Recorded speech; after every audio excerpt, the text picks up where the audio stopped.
Hello, everyone. Thank you for joining us. My name is Andrew Townsend. I'm an e-learning evangelist here at eLearning Brothers. Today, we're going to be talking about layout and typography tips for e-learning and in general. This webinar will be recorded. We'll send a copy of it out to all registrants later today. We'll also get this posted on our blog later in the week. If you have questions during the webinar, go ahead and use that questions panel. It looks like some of you have already found that questions panel, so that's great. We'll try to answer your questions as they come up. I'll also try to bring up as many questions as I can for Nick, for him to answer. To talk to us about layout and typography tips, we have Nic Brown, our Director of Product and Design, with us today. Thanks a lot, Nick, for coming. It looks like you're calling in from home. This is great. Just so you know, one of the things we like to do after the webinar is try to follow up as soon as possible. Sometimes it's just to give feedback. Most of the time, we do want to make sure that all of your questions were answered and reach out to those who asked great questions but we ran out of time for or we weren't able to answer at the time. All right, without further ado, I'm going to go ahead and pass the screen over to you, Nick. Perfect. Thank you, Andrew, and for all of you that are here with us today. We're seeing your screen. It looks great. Perfect, thanks. So what I want to go over today is just a list of some techniques that you can use in any authoring tool. I'm not going to really show you exactly how to do them in each tool, but they're just skills to help you build a layout,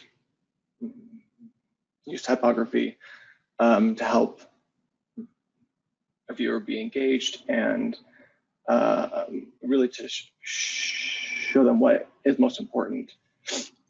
As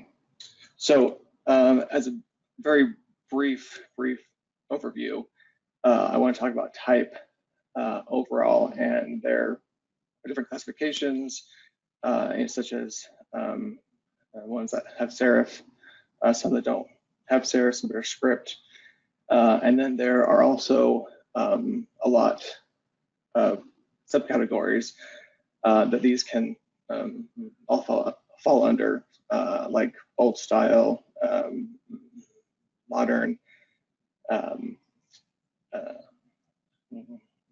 geographic, and I'm not going to really get into that because that's a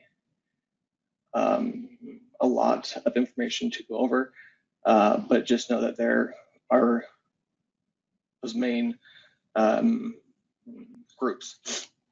I also want to just touch base on the term typeface and font. Most people use those incorrectly, and a typeface is more about what an actual design of text is. So if it has a serif versus not a serif, it's X height. If it's more square versus round, whereas a font is referred to more of the block of text and its size and its weight.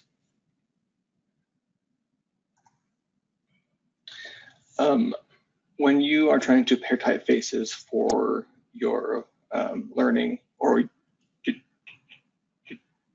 your presentation, the key is to have contrast. It's not really ideal to use, say, like two serif typefaces because they just don't really work well together. On this presentation, I'm using Oswald, which is a sans serif, and Brawler, which is a serif. And as an example of what not to do, I have two serif typefaces right here. As you can see, they are similar, but they're obviously not the exact same. And those do not work well together. If you want help with trying to find a type to go with another type, there's lots of resources online. I just did a quick search and I found some of these that are out there already. And it's really just knowing that you want to have contrast with them. Okay, so hierarchy is really just about what is most important for a viewer to see, and as a designer or ID, it's our job to tell and show a user what that is. And so ways to do that with type, you can use size, or color or space. And as you can see here, I have my title at the top that is larger than all the rest of the type there. It's in a greenish teal color. And so that's what you look at first.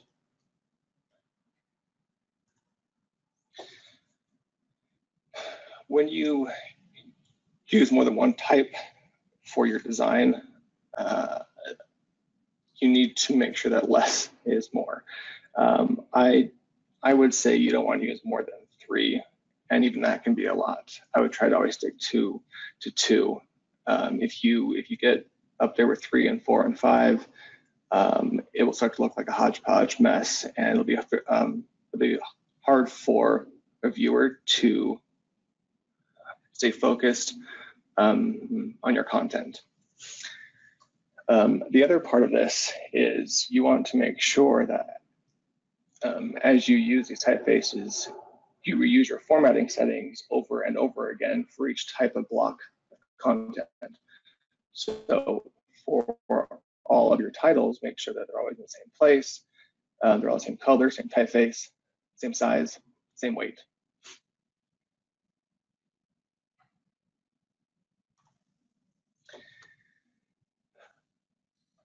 If you are new to design and type, I would always start with a grid.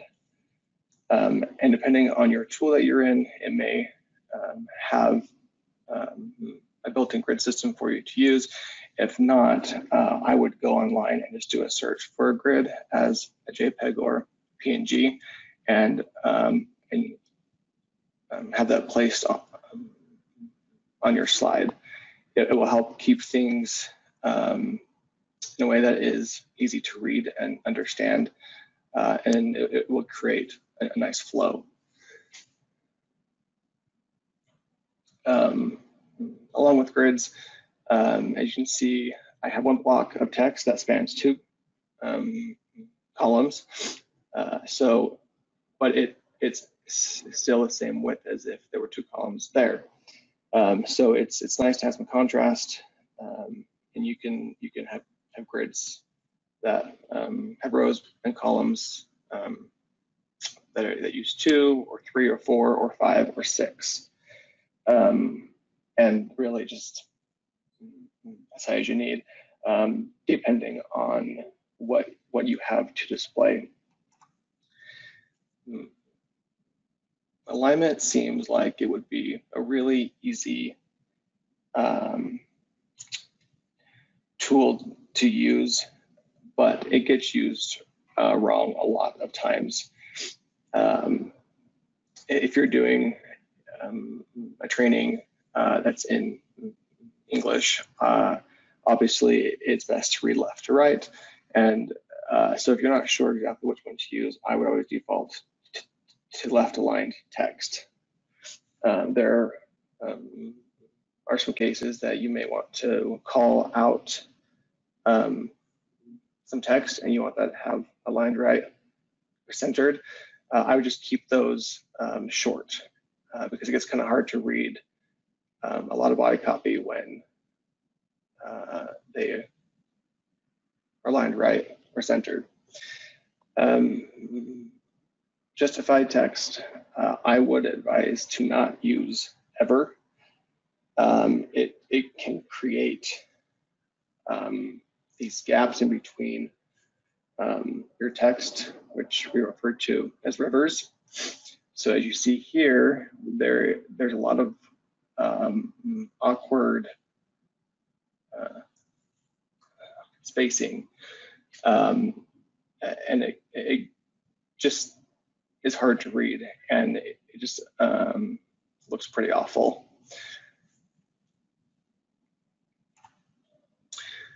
Okay, line lengths. This also seems like it would be fairly easy, but it is a thing that I think gets often overlooked. You don't want to have too much body copy that spans too long of a line, because it gets really hard to read and a viewer can get lost as they read through. So try to keep them shorter. Obviously, if you have larger type, it can span, the whole slide. But if you have a lot body copy, I would try to keep them within just a few columns worth of length.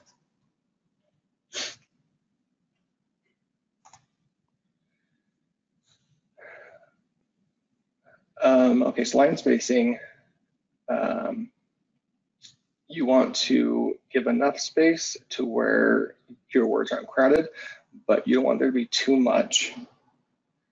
Otherwise, it gets hard to read. So as you see on here, top left, there's not a lot of spacing between those lines. You can feel kind of squished at times. And then directly under that, there is just way too much space. And it almost feels like each line is kind of like its own bullet list, which it's not. So you want to try to keep something in the middle of those two, which I have here on the right side, where it has enough space, but it's not too much.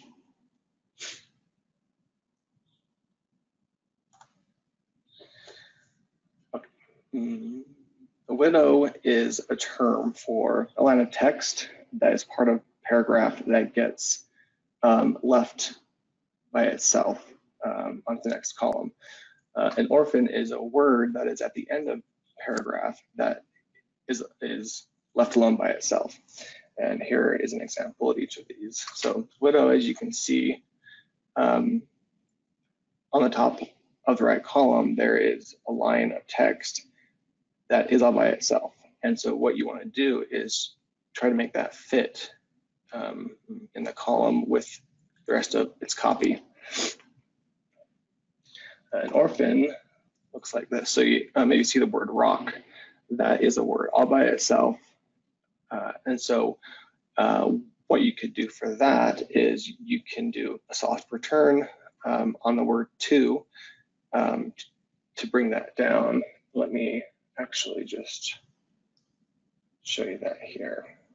So what you could do here is just soft return and bring it down there.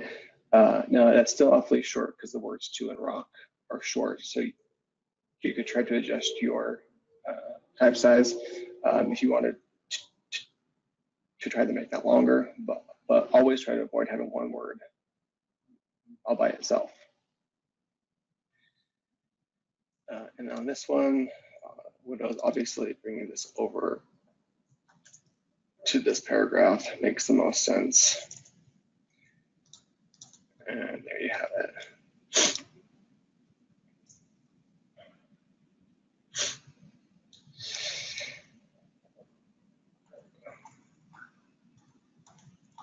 Okay. So that is widows and orphans. The last thing that I want to show is optical alignment. Now, there are some tools that have the feature built in that you can check on a paragraph of text that will help with this, but a lot of them don't. And I want to go over how to hang punctuation. This is a thing that I absolutely can't stand when it's not done correctly. And so what I mean by this is if you have text like this, and say it's a quote, our quotations on the top left feel as if the rest of the text on that first line has an indent. So what you can do,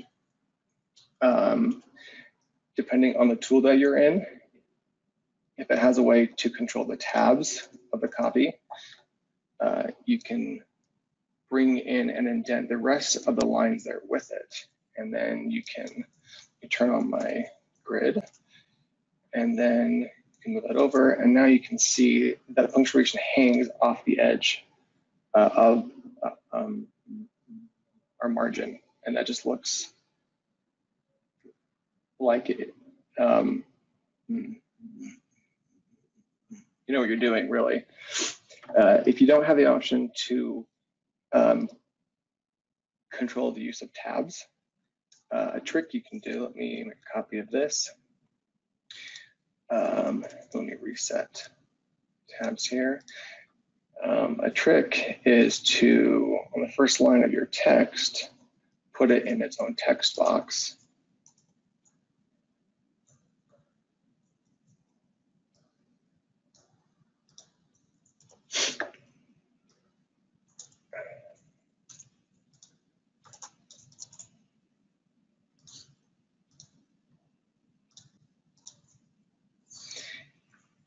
And then from here, you can hang the punctuation yourself manually.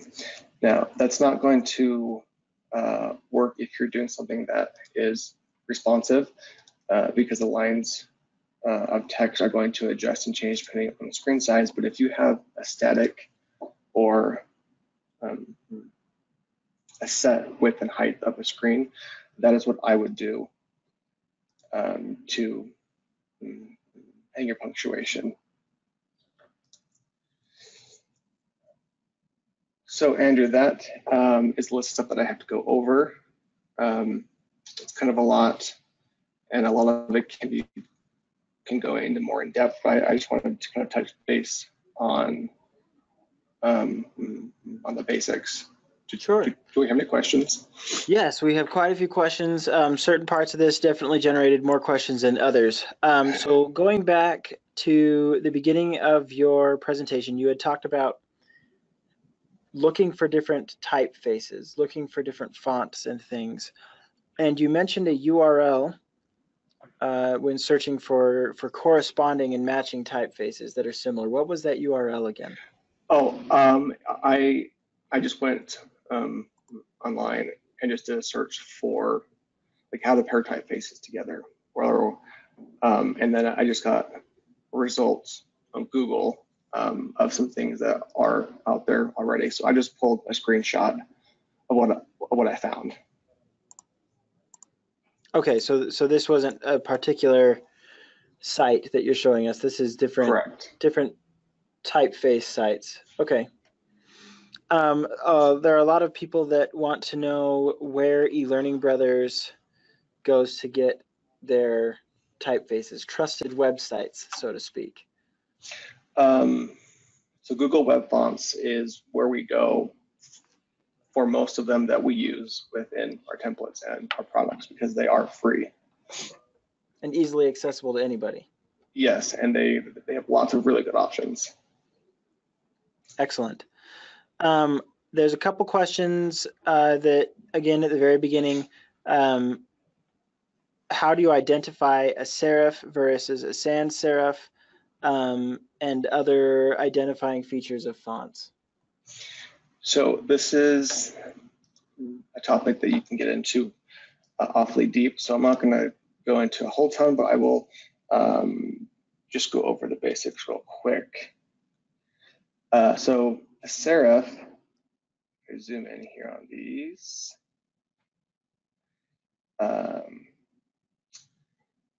Is what's on the edge of these characters right here.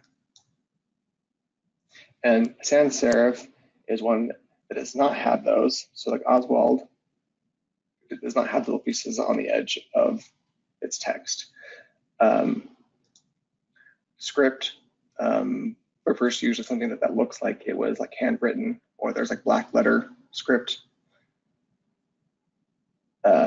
So I found a post actually online that goes over a lot of these that I will include on our blog post after this. Excellent. So we'll make sure to keep that included.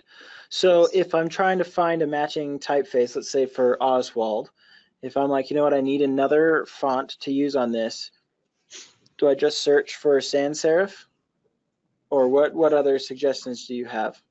So if you know that you want to use Oswald, that's a sans serif, and you know that you want to find something else, and so you want to have a contrast. So I would search for something that has a serif.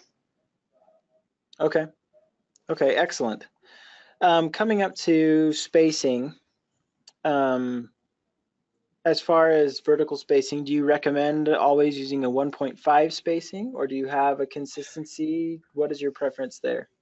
So it just depends on the size of text that you have. So the larger the text, the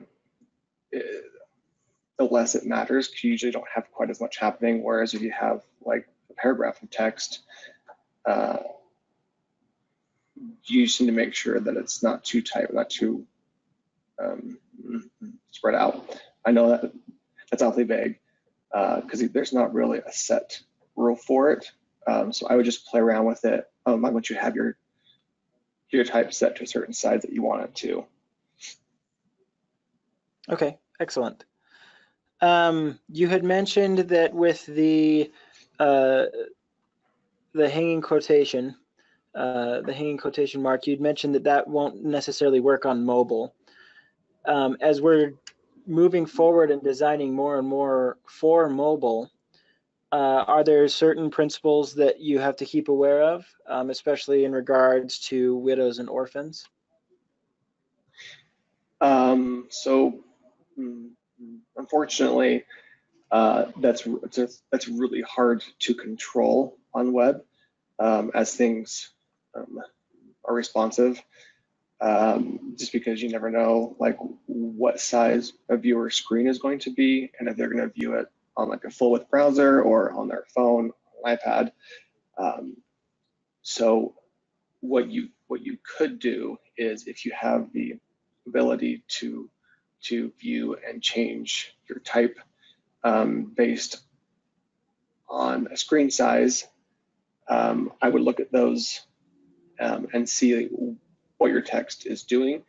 And then if you notice that there's like an obvious problem, say on like an iPhone view, then I would try to adjust your size of your text to where you feel like it looks better on mobile. So it will change size depending if it's on desktop or on mobile.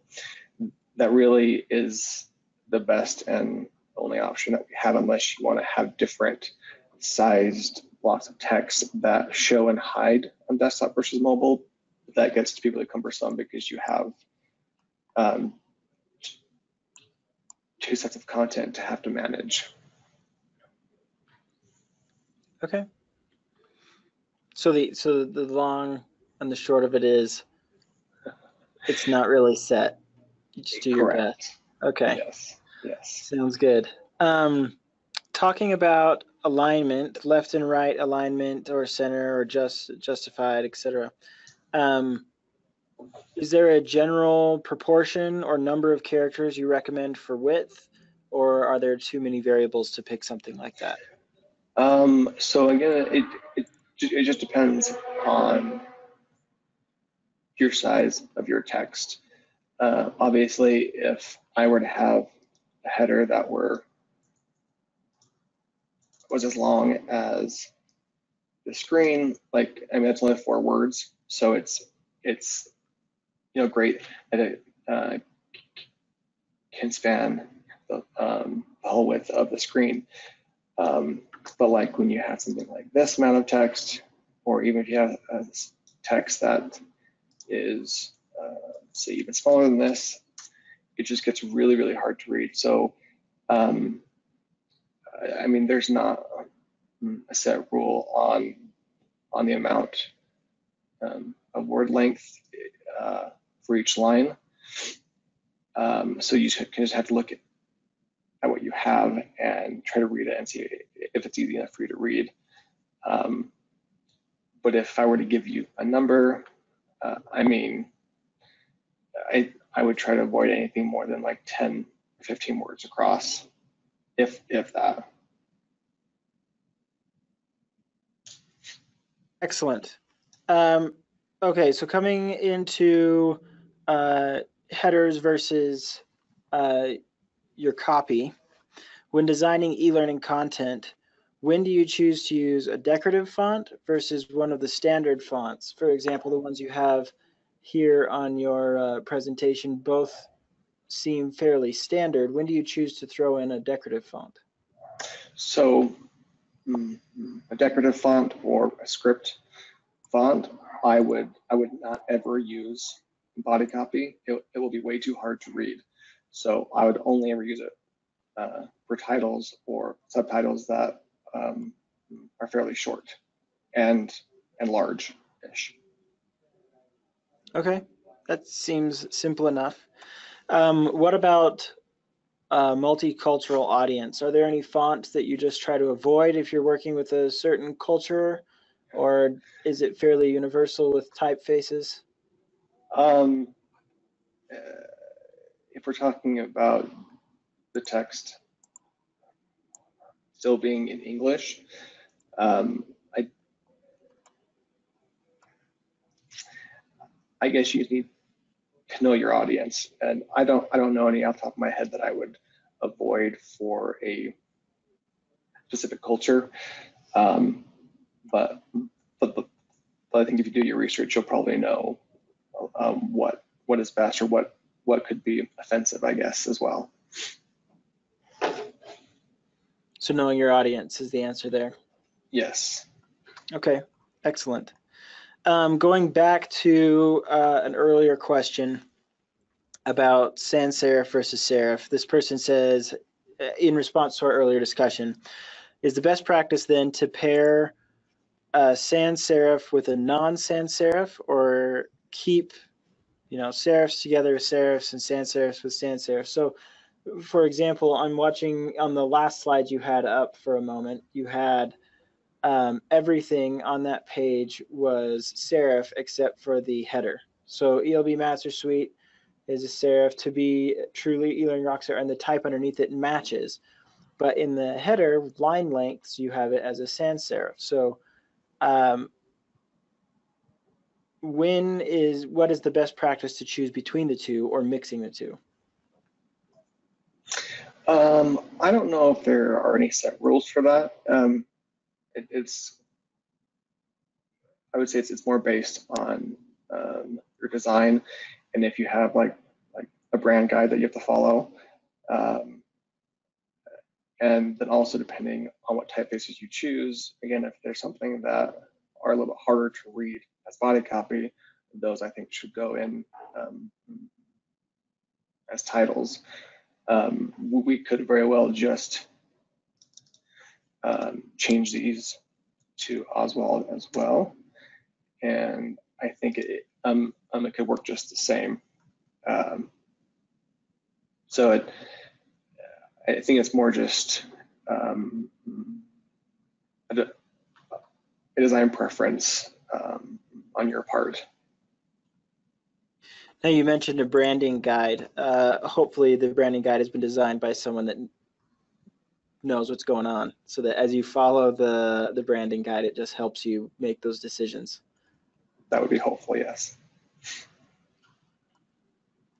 Let's see, another question here.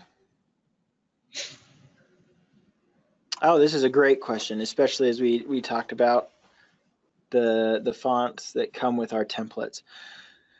If a user doesn't have, or the learner, let's say the learner doesn't have the same fonts that the e-learning designer had, will most e-learning platforms display the font correctly? An example, will the typography choices appear properly for all learners? They say, we have issues in Microsoft Office programs with different users seeing different fonts depending on what they have installed, for example, PowerPoint. The replacement fonts then often throw off alignment or spacing or have other issues, widows, orphans, other things like that. How do you deal with those across the different tools? It's a huge pain, huh? So when it comes to e-learning, most of the time the fonts can be embedded in a published file. So when you upload it to your LMS and a learner takes the course, they're all there and included. We have noticed that there are certain times that we need to add some extra JavaScript to pull in all the correct weights and make sure that they work on mobile. But when it comes to the Office suite, if you know that you're going to hand off a file and you're going to open it, the best thing to do is to just plan to use a system font. That's not always what we want to do, because there's a lot less options for those and they've been used over and over again, but that is the best and easiest way, unless you have a license to share typeface that you are using, and then you instruct a learner how to install it. But there's no guarantee that they will always do that or that it will even work for sure. So for instance, on customizable courseware that we offer, we provide a copy of typefaces with our files, even though when it comes to the e-learning course, it's not always needed unless you want to edit the file itself directly. But for all of our files that we include for in classroom stuff, we have usually there's a Word doc and PowerPoint. We actually use different typefaces for those than what's in the e-learning course to help avoid that issue. Excellent. We have a question here that you may be able to just demonstrate and answer here. This person says, we have a project coming up where we cannot use any graphics or images. Sounds like a rough project if you ask me. Just black and white text. Any suggestions on using typeface to make things as engaging as possible? Yeah, so you can use type as a design element fairly easily. So for instance, if I'm on this slide here, let me zoom out real quick. Let's try.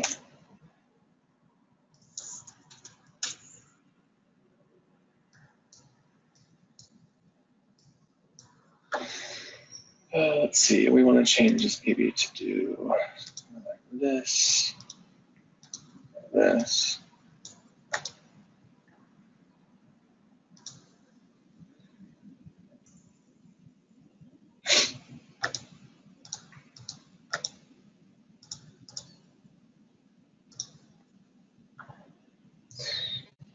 Maybe we do something that's a little wider, a little bit. It's easy to see. And if you're using just black and white, I'm assuming that means black and white is grayscale, so you could have values of black, I'm hoping. If not, then this is not very helpful, probably. But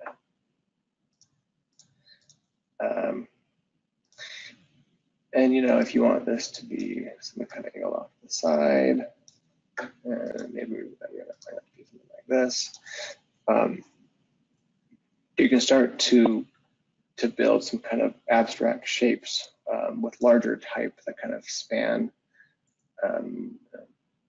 your slides that can become more of a design element. And so as long as you use text that is being reused elsewhere in the copies, just because as it gets larger, it's not easy to read, obviously, when it's this big and as it hangs off the edge. I hope that answers our question. But that's definitely some unique use of type to help make it a little more exciting. Yes. So I hope that helps, yeah. Just a few more questions before we wrap up here. This isn't a presentation on color. We're planning on talking a little bit more about color in a future webinar, but that aside, do you have any recommendations for colors of fonts to use, or how do you choose what colors to use in correspondence with different background colors and things like that?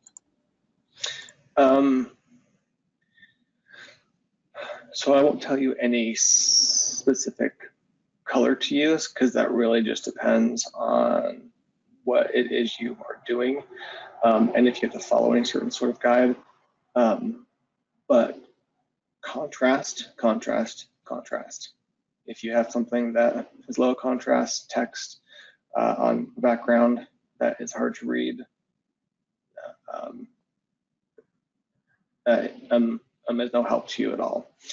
And then you can use complementary colors, like I did here with kind of an orange and bluish teal color, or you can stick to more of like monochromatic.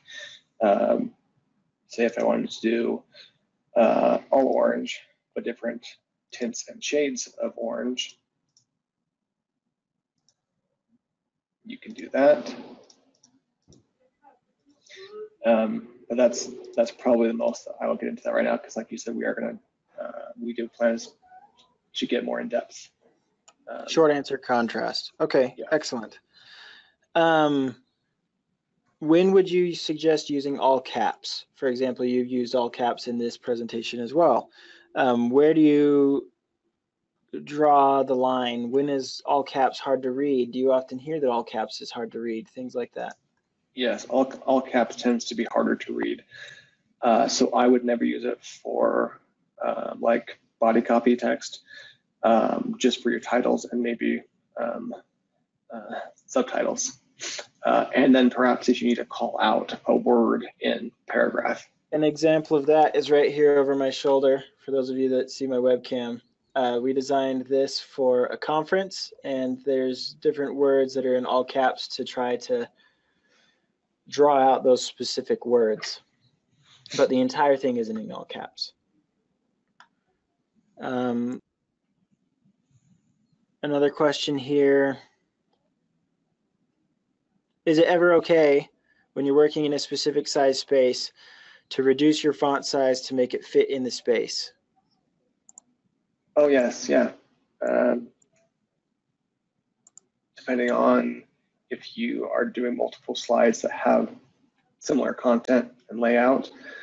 So like what I have here, if I needed to adjust title size because it was too long to be a little smaller to fit, I would do that. If there's anything that is too drastic to where it's going to be like an obvious difference from slide to slide, you may want to maybe incorporate a different layout option, just so that it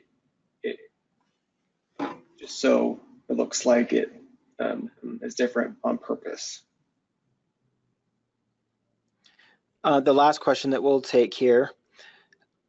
I've read that sans serif fonts are best for web viewing. They're easier to read. Are there other fonts or things to keep in mind that are better or worse from an accessibility standpoint?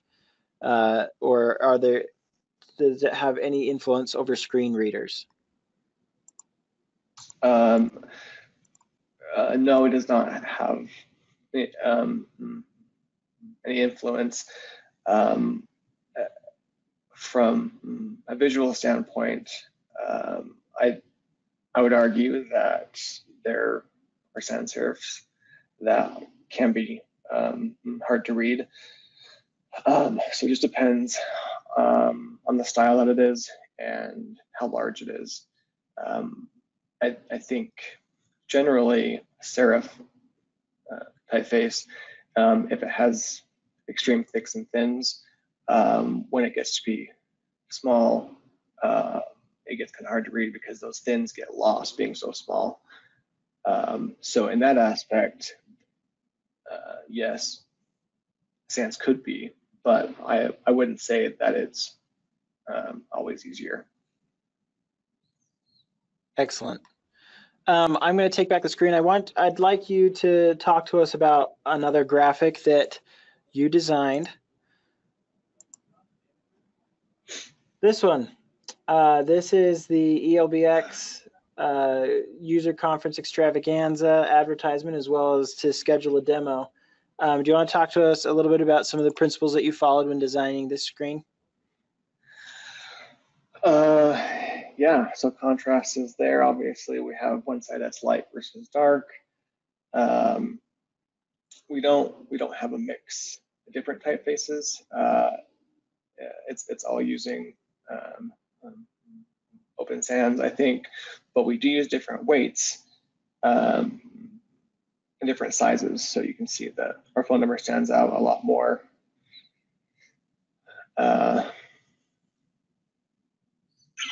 And everything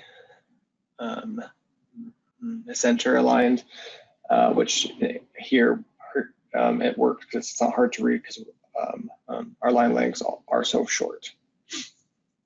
This is also another example of one of the questions that had come up earlier. They had asked about using more decorative fonts in certain places. I would venture a guess that that X isn't necessarily a regular fonted X. Did you build that off of something, or did you build it yourself? How did that come to be? So that X, I think, is from a typeface. I think it was, I don't know what it was, but it was an X from a font first. Okay, and you just edited it in either Illustrator or Photoshop. Yeah. Illustrator. Okay. Excellent. Also, this is really important. The ELBX user conference is on June 11th. Nic is going to be presenting in that conference in one of our breakout sessions. You can learn more about that at eLearningBrothers.com. Also, if you'd like to see some more templates in action, you can schedule a free demo. You can give us a call at the number on the screen or send an email to info@eLearningBrothers.com. And also you can find stuff about our templates at eLearningBrothers.com. Thank you for your time, Nic. We appreciated it. There's a lot of people that have enjoyed the information that's here. Great. And we hope that you guys will register for more webinars in the future. We've got a lot coming up in the month of May. We're going to be talking about color shortly as well. And I'm sure we'll hear from Nic many more times as well. Thanks everybody for joining. We'll see you next time.